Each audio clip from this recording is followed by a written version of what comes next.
So it comes on both sides, so it's not like it's a one-off. You have the red flame there.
What is up, guys? Welcome back to the channel. Hopefully you all are having a great weekend. It is Sunday, so basically the last time to go out, do some hunting, and enjoy yourself before the busy work week. Now, this episode is probably going to be airing on Monday, so I guess happy Monday to all of you. We did a couple trades, nothing too crazy. I did find some new stuff out in the wild, which I was actually pretty stoked for. I'm still waiting to meet up with my buddy Ryan so we can get the M2 car that I'm waiting to get in the collection, as well as the Auto World Chase. So still more to come with that, guys. But while I was down here, of course, every time I'm in here, I'm either looking at what I have, what I'm trying to move around. I'm always organizing things and doing some small tweaks, because sometimes that does make a huge difference. So like these 65s I've been placing on top of the protectors, and every now and then they would roll off. So with the excess of clamshells that we got from that trade of 200 Mustangs, a lot of them went to protecting the ones I've had on my display, down to the 3 gold 65s with the wheel variations. We have the baby blue. A lot of really good ones I want to protect. We got a Big Daddy Custom hanging around over here, black with red stripes. Very nice one. I've had this in the collection for some time. But yeah, gotta love a Big Daddy diecast, especially when it comes to a Mustang. We have a few of his Mustangs. One's sitting over there. It's white. It's one of the funny cars. But when we came down here, this shelf, I haven't realized how heavy these are. But this secondary shelf that kind of goes from this stack onto that one was starting to sag a little bit because of all the weight. So I ended up putting another bracket on there. And then while I took these off, I pretty much kind of reorganized them. So we have all the Fox bodies kind of together. All the chases are down at the bottom. But I put all the gassers together. This one's kind of sitting on the flatbed. But then we have the Shelbys, the 66s, with the velocity stacks kind of together. And I'm so glad I got this one, because I found that in Arizona and it was on the shelf for weeks and I never picked it up, because during this time I wasn't into M2. I was grabbing them every now and then, but I was like, man, 15 bucks for a transport. And this was during the time where I was trying to find all the newest Hot Wheels and releases. So my priorities at that time weren't the best, but then I ended up picking it up and I'm so glad I did, because I've never seen it after that. And then of course we have the black recolor right here. We have most of our funny cars, or drag cars actually, sitting here with the Chase. We got the 70s. We got another Fox body, and then it kind of just transitions into the rest of the Mustang collection. So got a little bit of organizing done here. Then we ended up doing some on the table as well. So if you guys don't remember, I had the Decades of Power display, but it was sitting behind these beautiful customs. And it wasn't getting a lot of airtime, so we ended up moving it here along with some other castings. We ended up finishing these multi-pack customs last weekend, and I never did showcases, so we got the Pussycat 8-pack right here.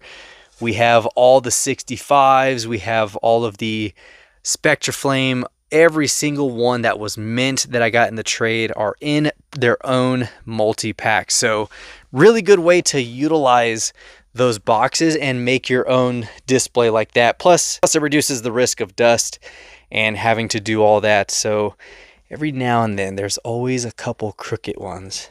So other than doing all of that stuff, we also moved some of the grab boxes or the cubes from M2. We got Frozen Black Pearl, the yellow, the Chase, and then we have another Chase right here, which is the 1970. And I do have the mainline one sitting right there. Just still moving some things, organizing it. I threw the customs in that display, which has some really beautiful ones. We got the Fast and the Furious type S550, just some really good ones that pretty much were blocking each other on here.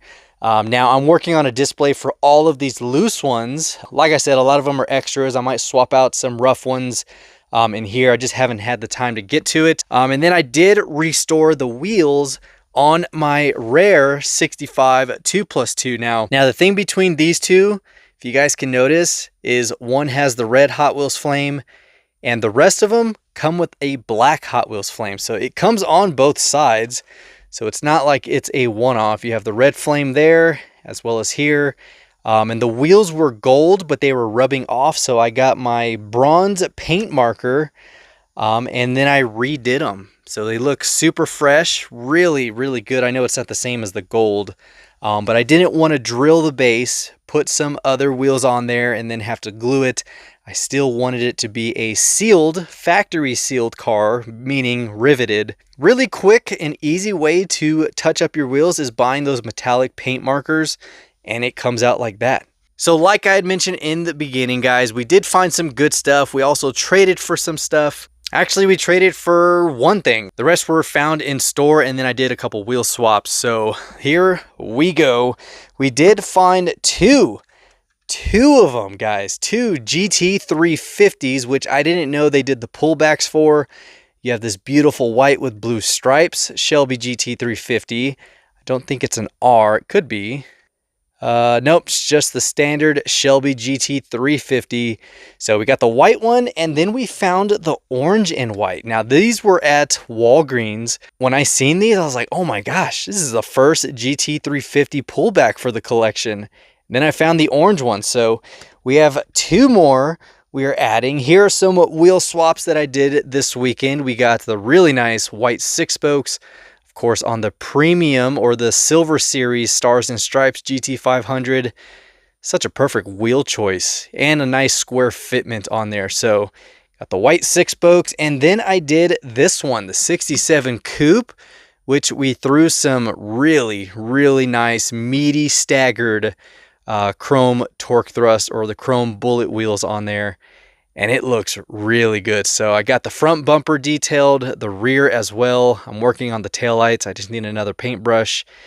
But yeah, such a simple wheel swap on the 67. And then we got this bad boy. Check it out, a recolor of the 1970 Mustang Grabber in blue.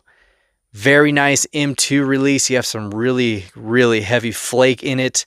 From a distance, I thought it was just the Grabber blue or a regular blue, but I wasn't expecting a metallic flake. But it's got some really nice pearl into it. Of course, you got the white walls, the chrome dish wheels, and it was the recolor of, I think it was, yeah, that one right there, the red Grabber. So we got the red one. Now we have the blue for the collection, and I believe it has the exact same deco for the card art, which, yeah, it's got the same card art. So very cool M2 release right there. We also got this beauty in the collection. Finally, the recolor of the 92 Fox body finally, the 92 Fox body in black out of the Finally, we got the 92 Fox body black with red interior. Very nice setup. You got the chrome MC5s. It's out of the Hot Wheels 70s versus 90s. So this thing actually is a beauty, and I'm glad I finally got this one. So huge shout out to my buddy Austin, local collector, picked it up, and then he was like, hey, here's two of them. I only took one. I was like, I only need one. So got this one, checked that one off the list. And then check this out, guys. Brad Keselowski's Dark Horse Mustang, the first one in the collection as far as NASCAR goes. Now, no, I'm not going back down the NASCAR hole, but if it is a Mustang I do not have, definitely going to grab it. Plus, it's number 6, man. Brad Keselowski is a really good driver. Castro livery's amazing. You got the chrome foil number 6 on the side, which looks really cool. Now, fun fact on this car, when they do the releases, they really do put the flakes where they fell and where they landed on the car during that event. They're not just tampos that are randomly thrown on there. They really look at the images and they replicate it down to every flake. So it is a really cool detail. I was watching an episode on it.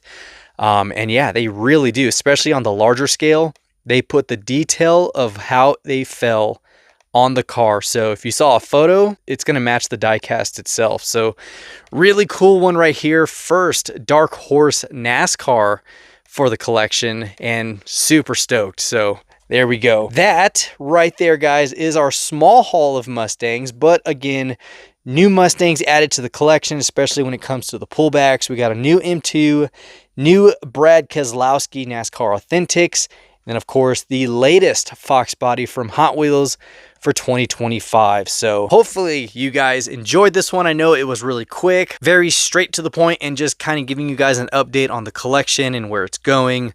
And I got a lot of really good feedback from that latest episode of me refocusing my collection.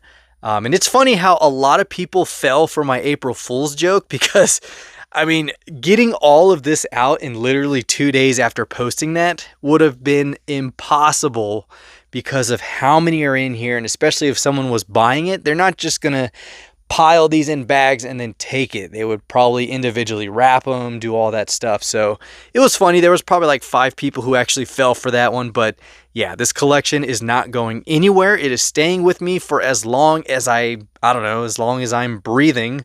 It's going to stay with me. There's still a lot of Mustangs I want to get in the collection. Still hunting for all the ones I've passed up over time or ones I can't get my hands on. Still working out deals, trading a lot locally.